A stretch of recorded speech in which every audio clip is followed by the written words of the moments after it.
If you don't have any game meat, you can substitute beef or pork or any other meat that you desire.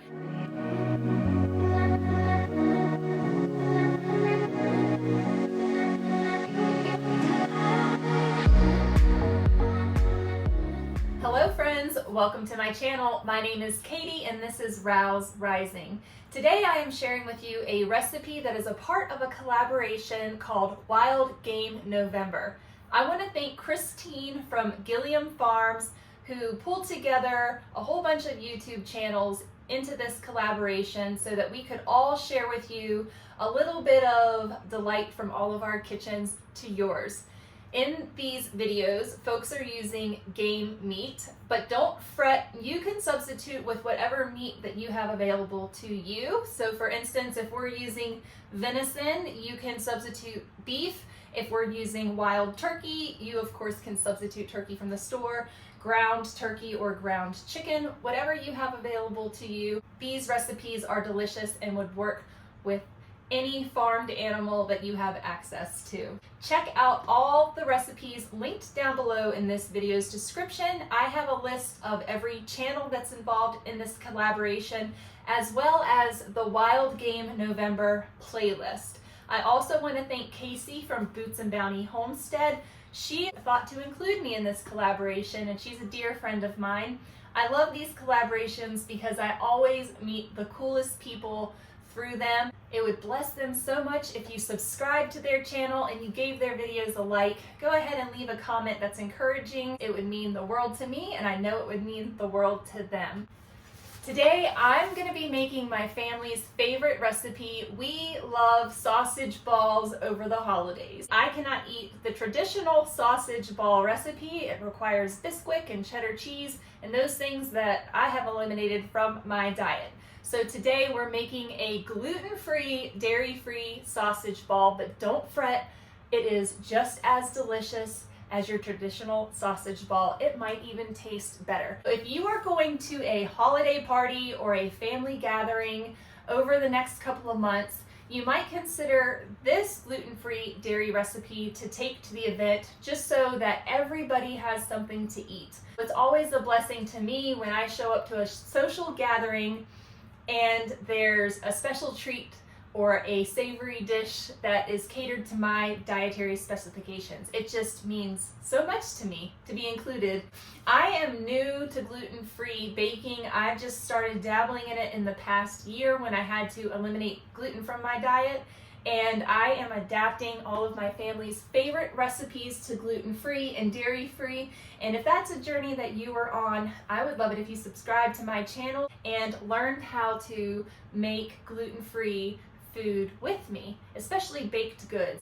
That includes the sausage ball recipe. So we're gonna go ahead and set our oven to 375 and get it preheating. And then we're gonna mix all of our ingredients up, bake them for about 15 to 20 minutes, and we're gonna have delicious sausage balls at the end. If you have extra, because I'm doubling this recipe today, they freeze up really well. So I will freeze these up into individual snack bags. I stash these away in the freezer so that I can just pull out a snack bag, and my protein for that night, for that meal, will be my 6 sausage balls. And that's what I like to do. So if you want to double this recipe, follow along with me.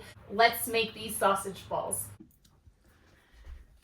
All right, I'm going to give you a rundown of the ingredients for this recipe. This is some deer meat that my boys and my husband harvested this year, and we took the deer to a butcher so that they could sausage it up for us. And so they turned it into a delicious country sausage, and we had them package it in 2-pound packs because we're a carnivore heavy family. We eat tons of meat in this house. So 2 pounds feeds our family of 7. We can stretch it and make multiple meals with it, but we like to have 2 pounds thawed at a time. So what we're gonna do is mix all of our dry ingredients here in this bowl, and then we're gonna mix our wet ingredients, and we just have a few wet ingredients. We're gonna mix them into this cup, the eggs, the mustard, that stuff, and then we're gonna combine them all together. I'm just gonna rattle off the ingredients, and I'm gonna tell you what this recipe calls for if you're making a single batch for 1 pound. Again, in the video, I'm gonna be doubling it, so that's up to you. For 1 pound of sausage meat, you are gonna use 1 1/4 cups gluten-free flour.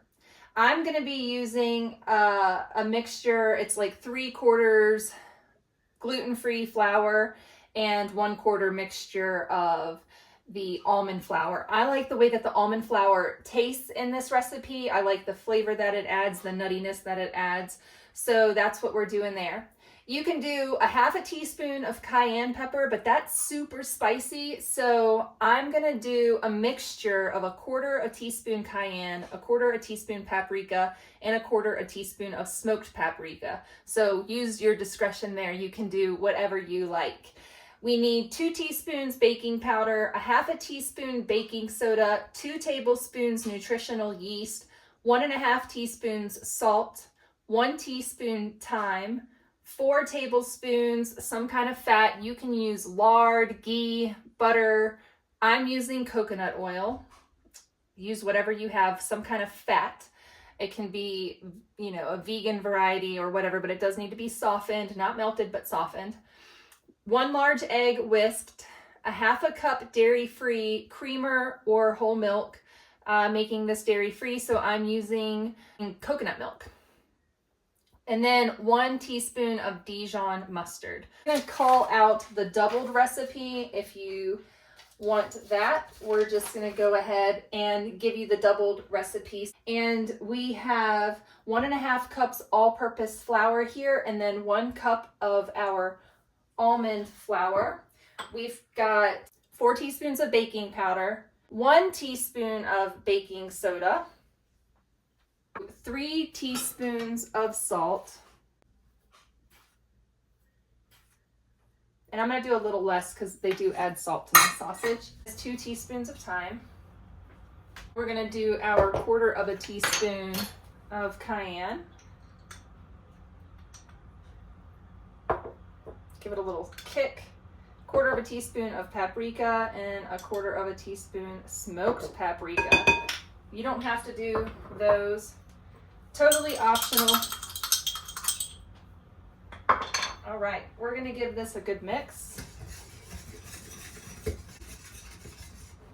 We're gonna add our sausage in there. And then I'm gonna mix up the eggs in with my milk. And these are farm fresh eggs from the lady I get eggs from down the road. Because we no longer have our chickens. All right. Ooh. We're gonna give this a little mix. Add some mustard in there. I'm adding 2 teaspoons of mustard.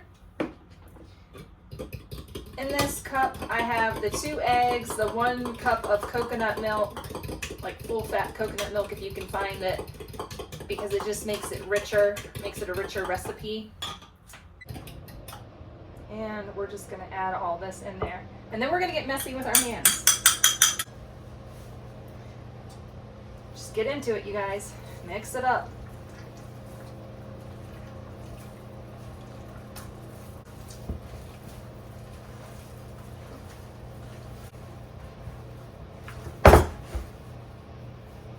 Oops, I did it again. I forgot to add the nutritional yeast.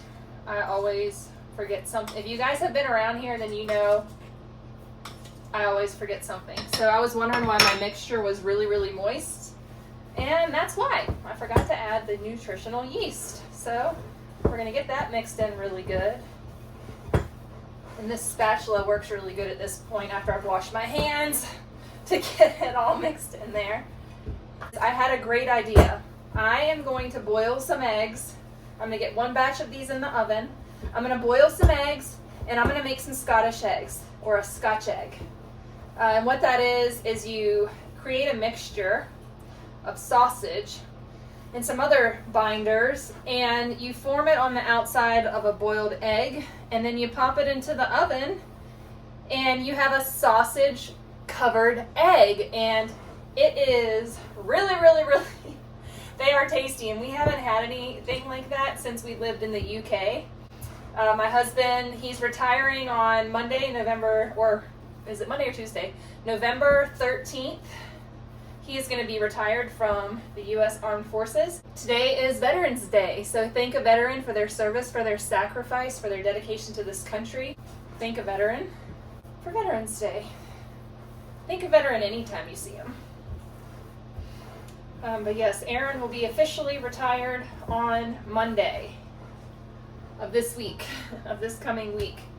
So it just seems fitting that it was right around Veterans Day. Pretty awesome. We're excited for the next chapter in life. There is our sausage ball mixture with our nutritional yeast as the cheese.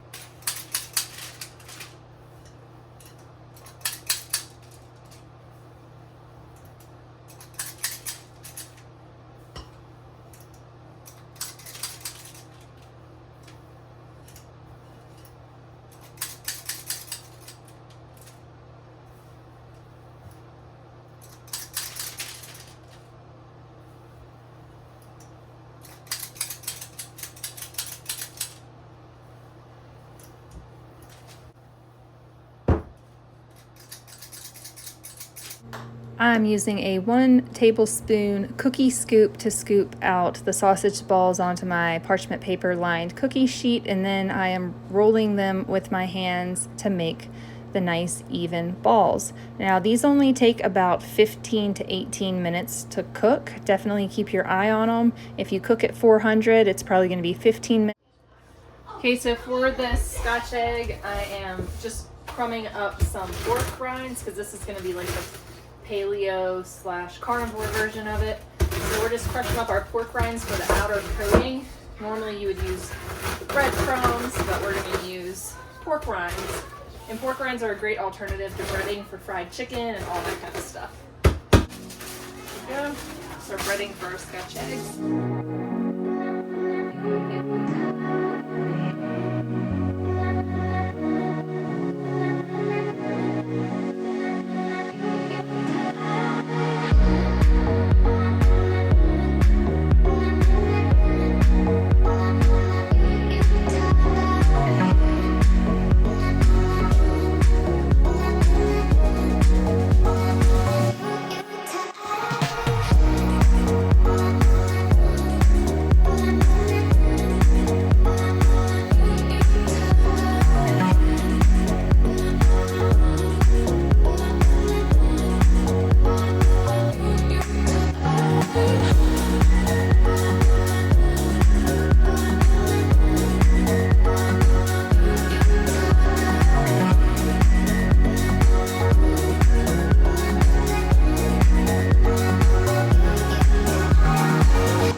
Alright, these are the Scotch eggs. These are going to go in the oven 375 for about, let's see, 15 minutes. Let's see if that does it.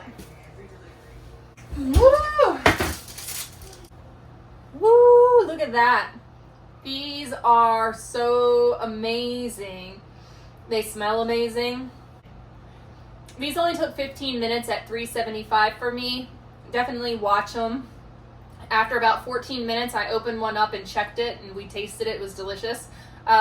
And I put them back in for another minute, but these are so good. They're light and fluffy on the inside. The herbs, the thyme really gives a lot of flavor. They help stretch the sausage. It's a great way to stretch, but just look how soft and fluffy these are. So you don't get the gooey cheesiness. of traditional sausage balls, but that's okay. The nutritional yeast really adds that savory, cheesy flavor to it that we're going for with a sausage ball. All right, there are our Scotch eggs.